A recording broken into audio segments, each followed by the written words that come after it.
Apreciei muito quando ouvi as orações de gratidão ao Senhor por tudo que o Senhor tem feito. Irmãos, uma das características mais marcantes na vida do povo de Deus é a gratidão que o povo do Senhor tem pelo Senhor, por todas as coisas que o Senhor está fazendo, já fez e ainda fará.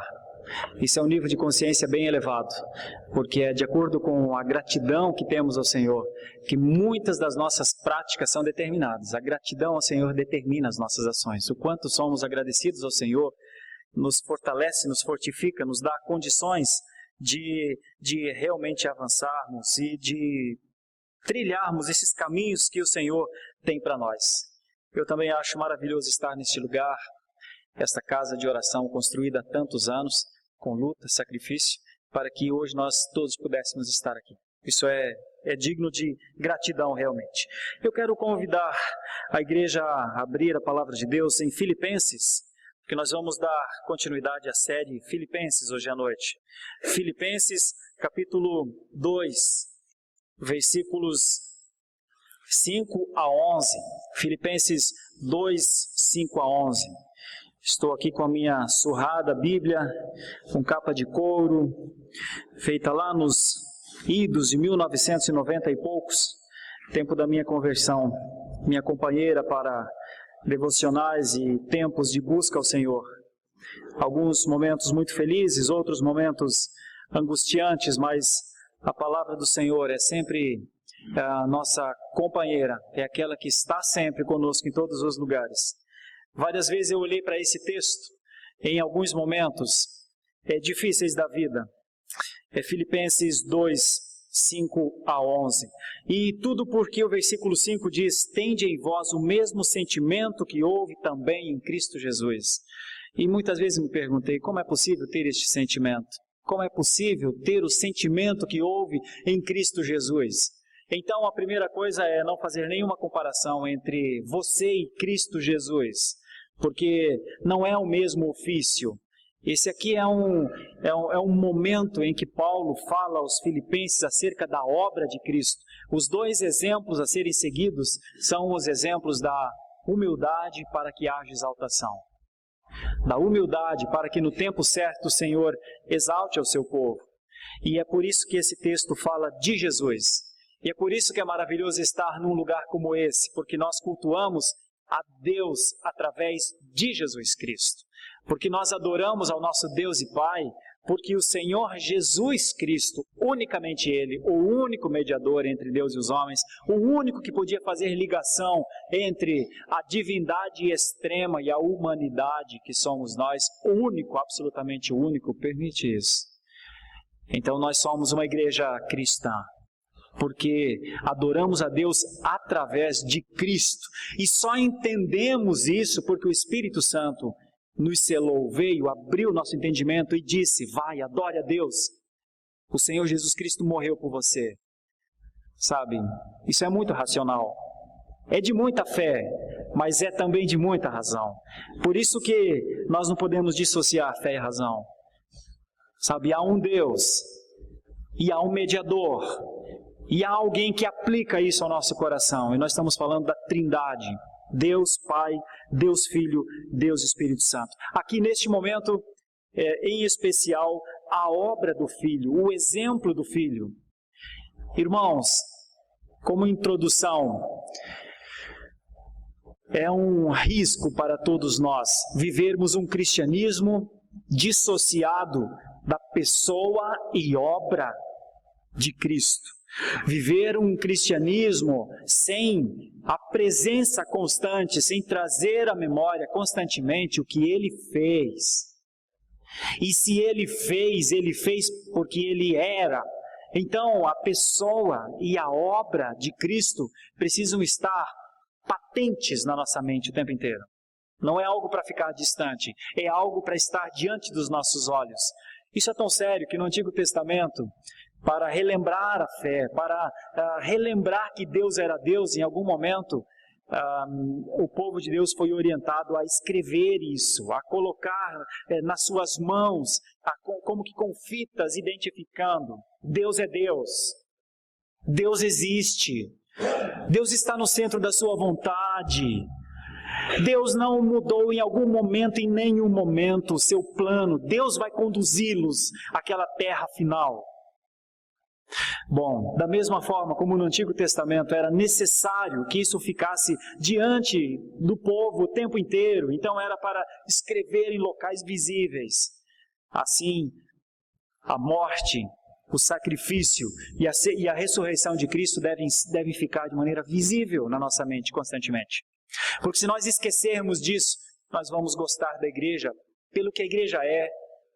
E nós não devemos amar a igreja simplesmente pelo que a igreja é, mas porque ela é a igreja de Cristo.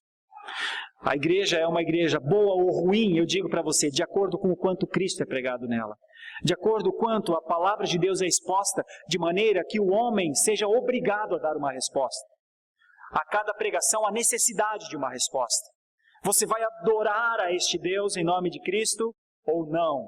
A cada pregação, um novo tempo e uma nova oportunidade.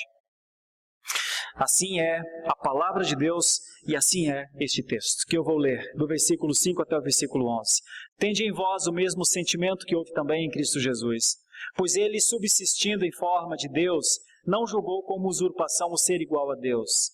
Antes, a si mesmo se esvaziou, assumindo a forma de servo, tornando-se em semelhança de homens, e reconhecido em figura humana. A si mesmo se humilhou, tornando-se obediente até a morte e morte de cruz. Pelo que também Deus o exaltou sobremaneira e lhe deu o nome que está acima de todo nome, para que ao nome de Jesus se dobre todo joelho, nos céus, na terra e debaixo da terra, e toda a língua confesse que Jesus Cristo é Senhor, para a glória de Deus Pai. Meus irmãos, Paulo recomenda a prática de duas coisas à igreja de Filipos. Paulo recomenda à igreja a prática da unidade e da humildade, unidade e humildade, unidade a Cristo e humildade entre os irmãos, mais ou menos de duas formas. Primeiro, convidando a igreja a querer imitar a Cristo como norma de vida. Olhar a Cristo e ver na sua humilhação um caminho que é, na verdade, essa norma de vida, o caminho que nos conduz à glória. Não haverá glorificação sem o caminho da humildade. Toda a humilhação de Cristo, ela não é para que nós sejamos blindados de uma vida humilde, de humilhação mesmo. O que Cristo sofreu e padeceu, e o texto mostra, é para nos fortalecer a passar pelos caminhos difíceis da vida e em todos os momentos, quando as aflições nos alcançam, nós podermos pensar, ter isso diante dos nossos olhos, mas o meu Senhor sofreu mais do que isso que eu estou passando. Essa é uma das maiores forças que o cristão pode ter para superar as suas adversidades. Mas o meu Senhor não é o Deus dos cristãos, não, é o meu Senhor. O meu Senhor deu o exemplo de como eu poderia passar por esse tempo difícil da minha vida. Então, talvez a pergunta seria: é possível cultivar a mesma disposição que houve em Cristo? É possível imitarmos a Cristo e nos fortalecermos nele e na sua obra para atravessar os tempos mais difíceis? Bom, o exemplo de Cristo é para isso. Se eu uso este exemplo ou não, é uma questão muito pessoal, mas o exemplo de Cristo é para que, em meio às nossas situações difíceis, possamos ter no paradigma maior, no nosso Redentor, aquele que viveu tudo o que viveu e morreu da forma como morreu, para que depois fosse exaltado, como cantamos agora há pouco. Então, irmãos, a vida cristã é muito prática. Como queremos viver a vida cristã? Olhemos para Cristo. Como queremos enfrentar as adversidades da vida? Olhemos para Cristo. Como queremos caminhar nesse tempo que Deus nos deu? Olhemos para Cristo. Enquanto os nossos olhos estiverem em Cristo, estaremos prosperando. Enquanto os nossos olhos estiverem em Cristo, coisas absurdas ao mundo estarão dispostas ao povo de Deus. Se tirarmos os olhos de Cristo, nós fazemos iguais ao mundo, e talvez pior do que o mundo ainda, porque não sabemos andar sem Cristo. Dá para entender esse pensamento? Quando olhamos para Cristo, prosperamos. Quando não olhamos para Cristo, nos tornamos iguais ao mundo. Mas com um agravante: não sabemos andar no mundo. Não sabemos viver nas encruzilhadas do mundo. Só temos um referencial: é Cristo. E se não olhamos para Ele, o perdemos. O mundo andará sempre pelos seus atalhos, mas nós nem os atalhos encontramos. Somos como ovelhas que saem da presença do pastor. Um destino nos aguarda: as unhas vorazes do lobo. Que o Senhor nos ajude a olhar para Cristo, mas na prática, no dia a dia, quando as coisas se tornam verdadeiramente difíceis. Não na teoria, não no conceito, mas no momento da doença, no momento da desavença, no momento em que se faz necessário em nós uma postura. Os nossos olhos em Cristo é que nos fazem diferentes. É por isso que o versículo 5 diz isso. Tende o mesmo sentimento que houve em Cristo Jesus. Não é para sermos como Cristo, mas é para olharmos quem Ele é, e o que Ele foi, e o que Ele fez, e extrair disso o potencial e a condição que temos de sermos bons cristãos. Os versículos podem ser divididos, estes versículos 6 a 11, em duas partes macro. Do versículo 6 ao versículo 8, vai falar sobre a humilhação. E do versículo 9 ao versículo 11, vai falar sobre a exaltação. Duas divisões macro. Mas também pode ser dividido em 5 divisões micro. E elas seriam a divindade de Jesus, a servidão de Jesus, a humilhação de Jesus, a exaltação de Jesus e o senhorio de Jesus. Eu quero abordar essas 5 ideias nessa noite com os meus irmãos. O versículo 6 diz: pois ele, subsistindo em forma de Deus, não julgou como usurpação o ser igual a Deus. Meu irmão, esse versículo vai falar da divindade de Jesus Cristo. A divindade, subsistir em forma de Deus. A forma de Jesus Cristo era a forma da majestade. A majestade que resplandece em Deus é a figura de Jesus. Como segunda pessoa da Trindade, em glória, junto à glória, na glória, ele sempre esteve. Junto de Deus, figura do Rei Supremo. Depois à frente, João vai dizer que quem glorifica o Filho também glorifica o Pai. Quando o próprio Cristo fala com os seus discípulos, ele diz: não têm reconhecido ao Pai? Olhem para mim, porque eu e o Pai somos um. Divindade em Cristo é isso. Não só existe, mas tem uma forma. Possui uma marca de glória. Por isso que a palavra de Deus diz: subsistindo em forma de Deus. Então, não era só existir, mas era possuir a marca da divindade. É dessa forma que ele veio a nós. Deus veio até nós. A palavra de Deus diz que isso é Emanuel, é a encarnação, é Deus se tornar carne. Diante de nós, nascido de mulher, foi homem sem glória. Continuava divino, era o Filho de Deus, não perdeu sua divindade, mas sem glória. Voluntariamente quis viver entre os homens, sem fazer uso do que era legítimo, direito, ser considerado e adorado o tempo inteiro. Foi homem. Não é este o filho de José? Alguém disse quando o ouviu um dos primeiros momentos. Como ele come e bebe com os pecadores, julgaram outros com seus filactérios e suas estolas sacerdotais. Como poderemos ouvir a alguém que não brota do centro da teologia judaica? Disseram outros, detentores de conhecimentos altíssimos e mestres de si mesmo. E ele lá, questionado, duvidado, mas é assim que ele queria que a fé fosse exercitada. Ou os homens o conheceriam por fé, ou nada. Deus, homem. A divindade de Jesus, a subsistência em forma de Deus, ele não julgou como uma necessidade para, quando estar entre os homens, ser adorado como Deus. Continuava divino, mas homem sem glória.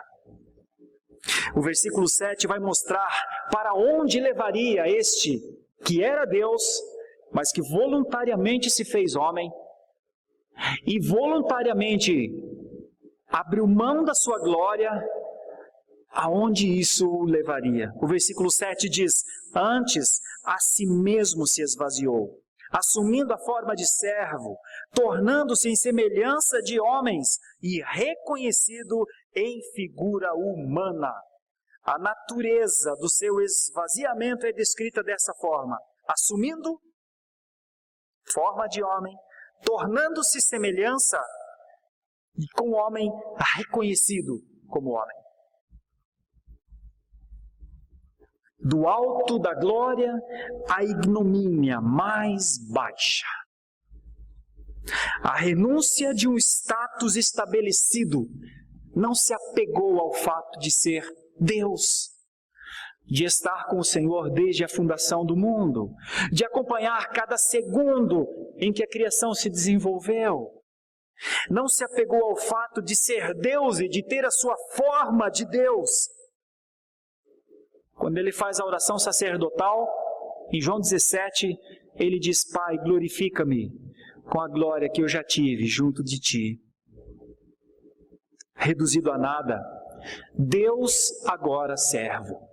Isso é a sua servidão, o aviltamento da carne, a destituição da forma real. Só um servo de Deus, o seu Pai, porque ele disse: faço a vontade do meu Pai, e o servo dos homens, porque decidiu morrer por eles. Chamado por Paulo de ministro da circuncisão. Chamado por Mateus, aliás, aquele que não veio para ser servido, aquele que veio para servir. Exemplos do Filho de Deus para nós hoje, meus irmãos: a sua servidão, a disposição em abrir as mãos, em dizer: eu estou aqui, o que eu posso fazer por ti. O versículo 8 vai nos mostrar para onde levou essa servidão. O Deus de glória, que homem se faz, para que nessa serviçalidade caminhe para aquilo que seria o ápice da sua humilhação. E é o que o versículo 8 nos mostra. A si mesmo se humilhou, tornando-se obediente até a morte, e morte de cruz. Irmãos, não há um cristianismo sem o entendimento deste versículo 8. O nosso Senhor Jesus Cristo trilhou o caminho da humilhação, da obediência, que o levou à morte, e não só morte, mas morte de cruz. E tudo isso, meus irmãos, de acordo com a vontade de Deus. Era como se ele dissesse: o caminho é difícil, mas é o único caminho. O caminho é custoso, o preço é alto, mas é a única forma. Por causa disso, ele teve de ser obediente para ser homem. Ele teve de ser obediente para ser homem morto. Ele teve de ser obediente para ser homem morto por cruz. O que é uma crescente na humilhação e um completo esvaziamento da sua plenitude. Nada mais extremo, nada mais agravante. Coberto de ignomínias, abandonado pelo Pai, ele disse: Pai, por que me abandonas agora? Desprezado por todos, esse foi o caminho dele.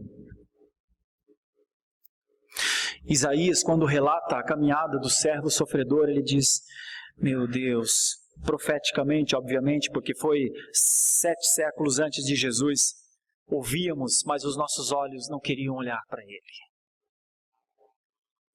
Não tinha aparência de beleza, não tinha formosura, não tinha nada.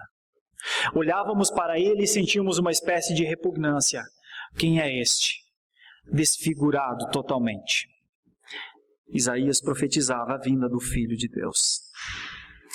Aquele que trilharia o caminho da luz para as trevas, da glória para a injúria, do trono, do eterno trono, para a cruz mais horrorosa, para o local de maior evidência, para o local de maior sordidez, para o local onde a humanidade pôde matá-lo, mas matá-lo com toda a sua potencialidade de raiva, de ira.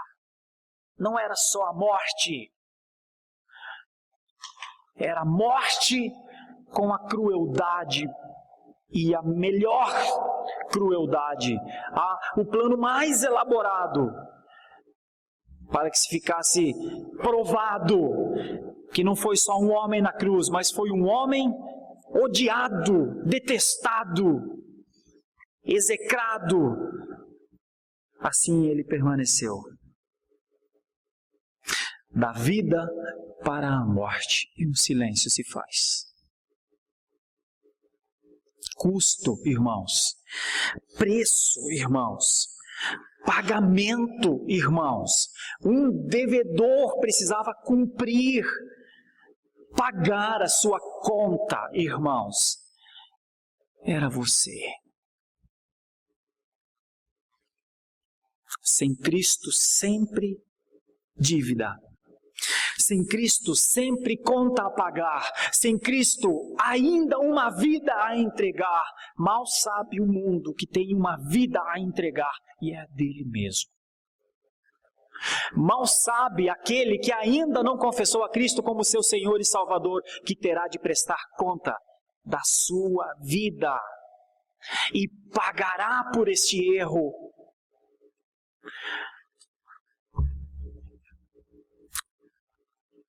Até a morte, diz a palavra, e morte de cruz. O versículo 9 nos retira desse entendimento sombrio, desse entendimento doloroso, desse entendimento de quase uma inconformação, porque talvez alguns de nós pudessem até dizer: por mim o Senhor não precisava ter passado isso por mim. Eu não gostaria de ter, nem de saber talvez que este homem sofreu dessa maneira por mim.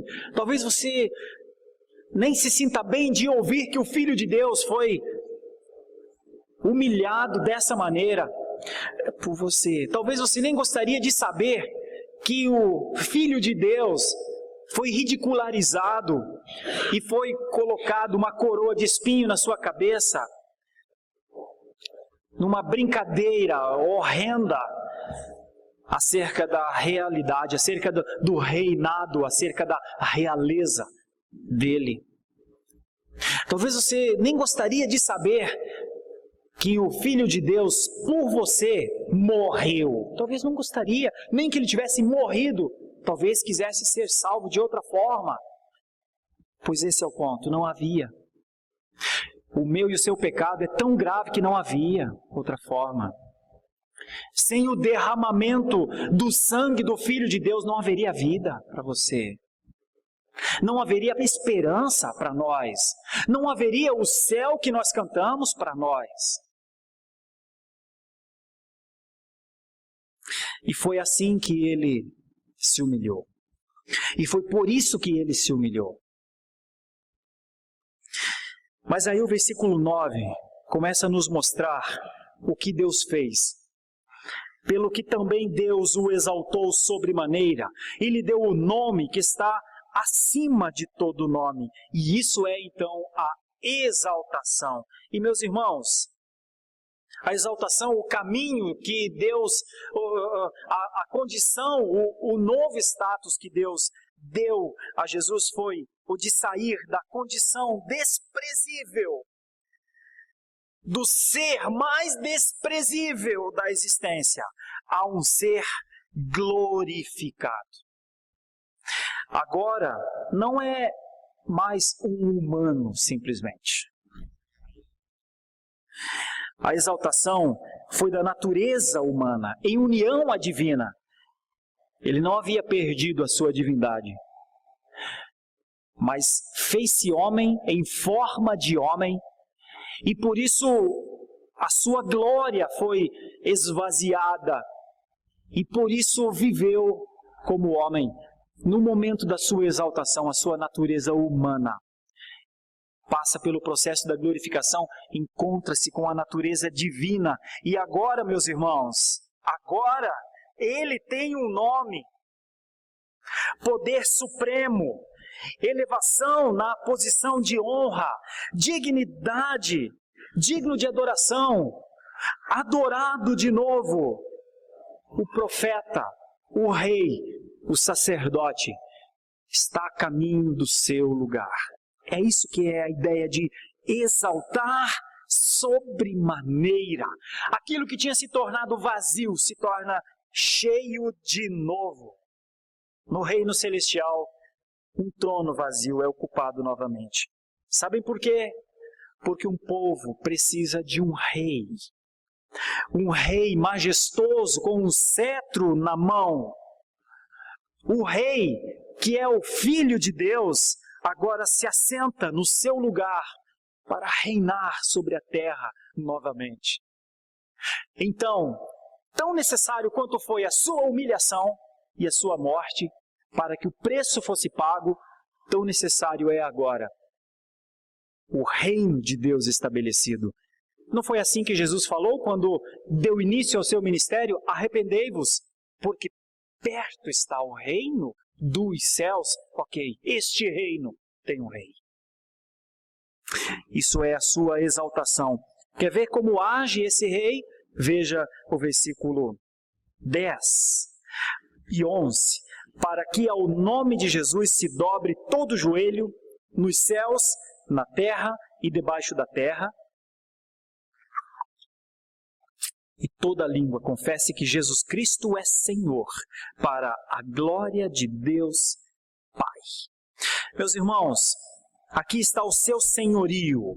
Nós vimos até aqui a sua divindade, a sua servidão, a sua humilhação, a sua exaltação. É hora de contemplarmos o senhorio de Cristo, meus irmãos. Por isso, curve-se o mundo e o que nele há, porque o Rei reina. A expressão no céu, na terra e debaixo da terra. Irmãos, uma das coisas mais preciosas acontecendo e que sempre acontecerá é o culto dos justos no céu. Algo necessário e que haverá um momento que ninguém escapará desse momento, porque o dia vem, diz a palavra de Deus, é o dia que os da terra precisarão reconhecer o seu poder. Eu não estou dizendo que todos serão salvos, mas terão de reconhecer o seu poder. E aqueles que já estão ou já estiverem debaixo da terra, terão de se conformar com o juízo. Porque o tempo de adorar não é o de debaixo da terra. A palavra de Deus diz que Deus é Deus de vivos e não de mortos. Por isso, irmãos, o versículo é enfático, para que ao nome de Jesus se dobre todo o joelho nos céus, na terra e debaixo da terra, e toda a língua confesse que Jesus Cristo é Senhor, para a glória de Deus Pai. E aí eu convido você a abrir a palavra de Deus em Isaías, capítulo 45, versículo 23. Isaías 45, 23. Nós vamos ler 3 textos. O primeiro é esse. Isaías 45, versículo 23. Quando a palavra de Deus diz que todo joelho se dobrará diante de Cristo, lá atrás Isaías tinha falado isso já acerca de Deus o Pai. Está escrito assim: por mim mesmo tenho jurado, da minha boca saiu o que é justo, e a minha palavra não tornará atrás. Diante de mim se dobrará todo joelho e jurará toda a língua. Por isso, quando Paulo fala aos Filipenses, Paulo está relembrando, sabe aquilo que Isaías disse de Deus? Ok, aqui está o Deus. Aqui está o Deus que se encarnou e voltou à sua glória. Ok, aqui está aquele que todo joelho terá de se dobrar. Veja Romanos capítulo 10, versículo 9. Romanos capítulo 10, 9 e 10. Romanos 10, 9 e 10. Se com a tua boca confessares Jesus como Senhor, e em teu coração creres que Deus o ressuscitou dentre os mortos, serás salvo. Porque com o coração se crê para a justiça, e com a boca se confessa a respeito da salvação. Como se reconhece o senhorio de Cristo? De 2 maneiras: com afeto no coração e com expressão externa. Veja ainda João, capítulo 5, versículo 17. João 5, 17. Eu vou ler vou ler o 18 também. João 5, 17. Mas ele lhes disse, João capítulo 5, versículo 17. Mas ele lhes disse, meu pai trabalha até agora e eu trabalho também. Por isso, pois, os judeus ainda mais procuravam matá-lo, porque não somente violava o sábado, mas também dizia que Deus era seu próprio pai, fazendo-se igual a Deus. Irmãos, nós temos provas o suficientes para, nesse momento, compreender o que o Filho de Deus veio fazer e o objetivo da obra do Filho de Deus em nosso favor. Por esse texto, nós encontramos a sua divindade, a sua serviçalidade, até onde chegou a sua humilhação, e depois do mais profundo abismo, pelo agir do próprio Deus, a sua exaltação para que se tornasse Senhor absoluto. Tudo isso por quê, meus irmãos? Pura bondade de Deus. Grande e maravilhoso amor sacrificial de Cristo por nós. Desconsiderou-se, devotou-se a si mesmo, entregou sua vida por você. Por isso, neste momento, qual é a nossa condição? Por tudo isso que Jesus Cristo fez. 1, somos redimidos dos nossos pecados. 2, somos reconciliados com Deus. 3, somos restaurados à justiça. 4, somos purificados das nossas imperfeições. 5, somos curados completamente das chagas que nos depravavam totalmente. Irmãos, 5 coisas de Cristo, 5 formas de Cristo, 5 benefícios maravilhosos para o seu povo. Sabe o que é isso no final? A vida para você. Os portões da vida se abriram para você. Queremos entrar por eles? Temos de nos lembrar de uma palavrinha que Jesus deu lá no Sermão do Monte. Os humildes herdarão o reino dos céus. Temos de lembrar de outra palavrinha na palavra do Senhor. Humilhai-vos na presença de Deus e Ele os exaltará. Queremos ter os benefícios da morte e ressurreição de Cristo? Voltemos ao versículo 5. Veja o que diz o versículo 5. Tende em vós o mesmo sentimento que houve também em Cristo Jesus. Que o Senhor nos dê a graça de, naquilo que o Mestre agiu, possamos descansar.